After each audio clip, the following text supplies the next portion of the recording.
Assalamualaikum warahmatullahi wabarakatuh. Apa kabar Sobat Swan? Semoga dalam keadaan sehat ya.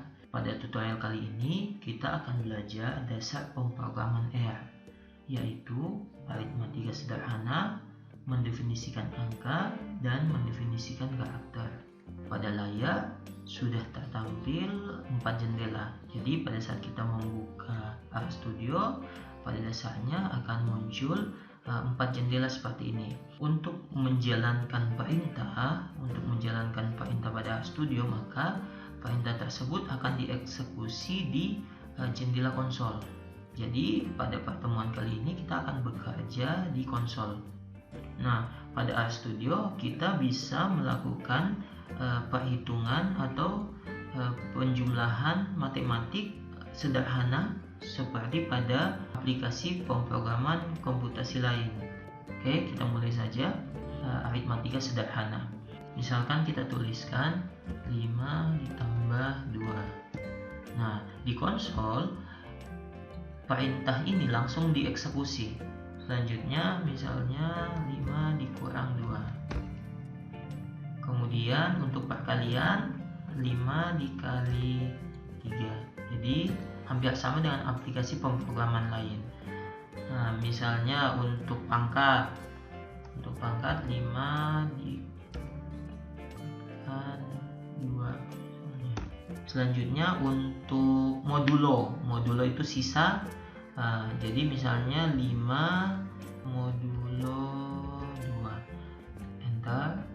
Nah, jadi kalau untuk modulo di sini menggunakan persen 2 kali. Oke. Nah, kalau untuk operasi yang lain misalkan pembagian 5 dibagi 2. Nah, di sini kalau untuk pembagian biasa 5/2, kemudian enter, menghasilkan 2,5. Tapi kalau kita ingin langsung dibulatkan, maka kita bisa menggunakan 5% dibagi sini persen lagi 2. Oke, maka langsung dibulatkan.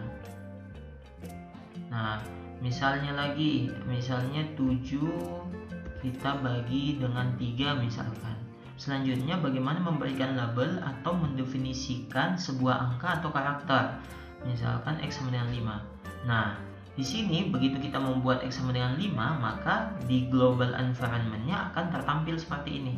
Oke. Nah, cara lain untuk melabel atau mendefinisikan angka atau data itu bisa juga, misalkan Y. Nah, tandanya seperti ini, tanda panah yang menjulur ke hurufnya. Ini sama juga dengan sama dengan. Oke, Y sama dengan misalkan 100. Oke. Nah, di sini sudah tertampil. Atau bisa juga 2 sama dengan Z misalkan. Nah, di sini juga bisa.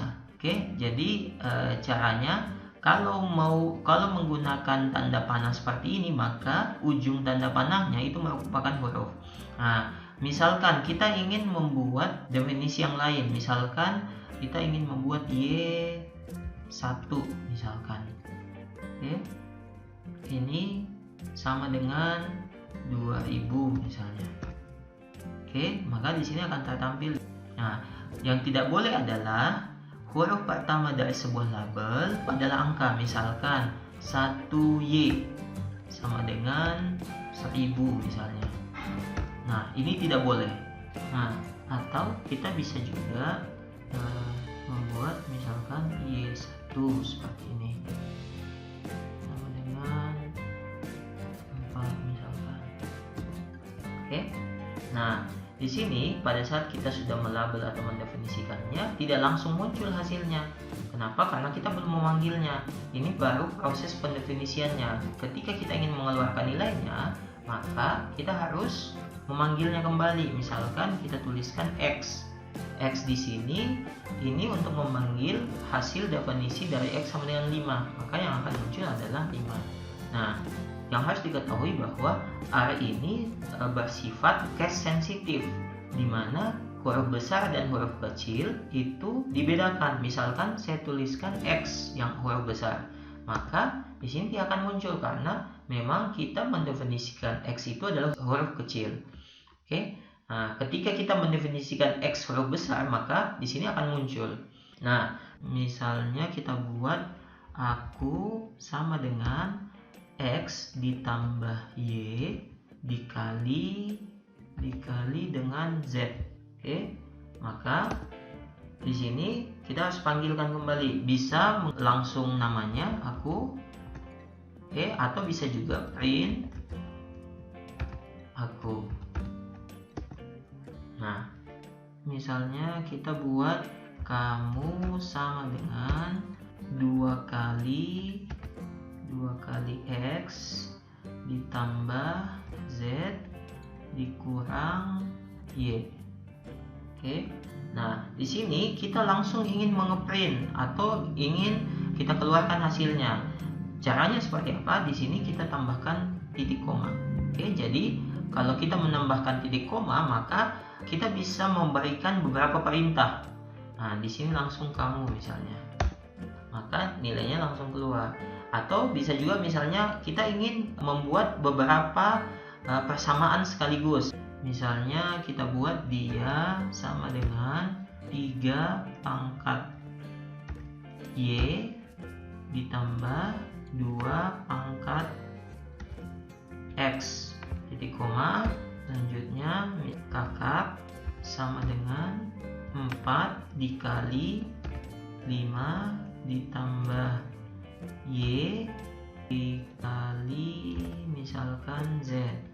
Enter. Nah, di sini ingat kita belum memanggil dia dan kakak. Nah, kalau kita ingin memanggil sekaligus, misalkan dia koma kakak. Nah, seperti ini. Maka akan muncul nilai untuk dia sama dengan ini, sedangkan nilai untuk kakak sama dengan ini. Oke, selanjutnya misalnya kita ingin mengakarkan. Akar di sini bisa diberikan perintah sqrt dalam kurung misalkan Y. Oke. Nah, di sini akar dari Y adalah 10. Selanjutnya misalnya log. Nah, log di RStudio ataupun di R itu ada beberapa jenis. Di sini kalau kita tuliskan log, nah di sini ada muncul beberapa log saja, kemudian log 10, ada log 1P ataupun log 2. Nah, untuk log natural atau basisnya eksponensial ini cukup log. Nah, misalkan di sini log 100, log Y, misalkan log Y. Maka yang akan muncul adalah 4,6 sekian. Oke. Nah, di log ini kita sebenarnya bisa mengatur basisnya.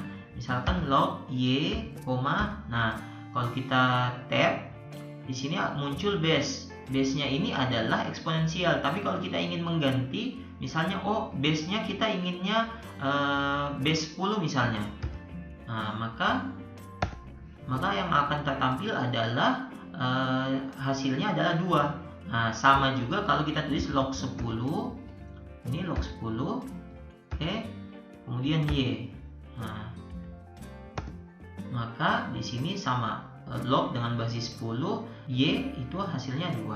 Nah, kalau untuk log 2, di sini log 2. Nah, kalau log 2 artinya basisnya adalah basis 2. Misalnya log 2 di sini 4 misalnya. Nah, maka hasilnya adalah 2 karena basisnya adalah 2. Nah, jadi kalau kita ingin mengatur basis dari lognya, di sini disarankan menggunakan log saja. Nah, selanjutnya bagaimana untuk mendefinisikan karakter? Mendefinisikan karakter sebenarnya sama saja, tapi dengan memberikan tanda kutip atas. Nah, kita tuliskan saya sama dengan nah, di sini bisa tanda kutip atas 2 ataupun 1. Seperti ini. Misalkan saya sama dengan huruf pertama. Nah, di sini belum muncul karena kita belum panggil saya. Oke, kita panggil kembali saya huruf pertama. Ataupun bisa juga misalnya A, B, C sama dengan ini, misalnya saya pakai tanda kutip 2 atas. Saya misalkan di sini hello world. Nah, kita panggil kembali A, B, C. Nah, seperti itu. Nah, selanjutnya misalkan kita definisikan angka itu menjadi string. Misalnya y sama dengan tanda kutip 50 misalnya. Nah, maka yang akan tertampil dalam bentuk string. Nah, yang harus diingat bahwa pada saat kita mendefinisikan atau memberikan label pada suatu data atau huruf atau karakter, nah, kita harus mengetahui bahwa tidak ada karakter pelabelan yang sama yang telah kita buat. Nah, misalkan saya buat lagi y sama dengan 40 misalnya, maka variabel atau pelabelan sebelumnya atau definisi y sebelumnya akan dihilangkan. Maka y yang baru adalah y sama dengan 40. Oke. Nah, selanjutnya untuk mengetahui huruf atau variabel apa saja yang telah kita buat, kita bisa menuliskan list buka kurung tutup kurung. Oke, kemudian enter. Nah, maka di sini akan muncul semua variabel yang sudah kita buat. Oke. Nah, misalkan kita ingin menghapus variabel dia misalnya. Oke, di sini kita bisa tuliskan rm dalam kurung ls sama dengan di sini dia. Maka variabel dia ini akan hilang. Misalnya kita panggil kembali ls is, maka variabel dia itu sudah hilang. Oke, selanjutnya untuk membersihkan isi konsol di sini kita bisa menekan Ctrl L. Oke, Ctrl L, maka semua yang tertampil di konsol akan dibersihkan tapi tidak dihilangkan. Karena kalau dihilangkan maka di environment-nya di sini akan hilang. Oke, misalnya kalau kita tekan Ctrl L, maka di sini akan bersih kembali, tapi di environment-nya tetap ada. Jadi kalau kita memanggil kembali misalnya ABC, kita panggil masih ada. Sedangkan tadi kita telah menghilangkan dia, maka kalau kita panggil dia di sini sudah tidak ada. Di sini di environment-nya juga ini sudah tidak ada. Oke, sekian untuk tutorial RStudio yang pertama ini. Semoga bermanfaat. Jangan lupa like dan subscribe untuk mendukung channel kami. Cukup sekian. Assalamualaikum warahmatullahi wabarakatuh.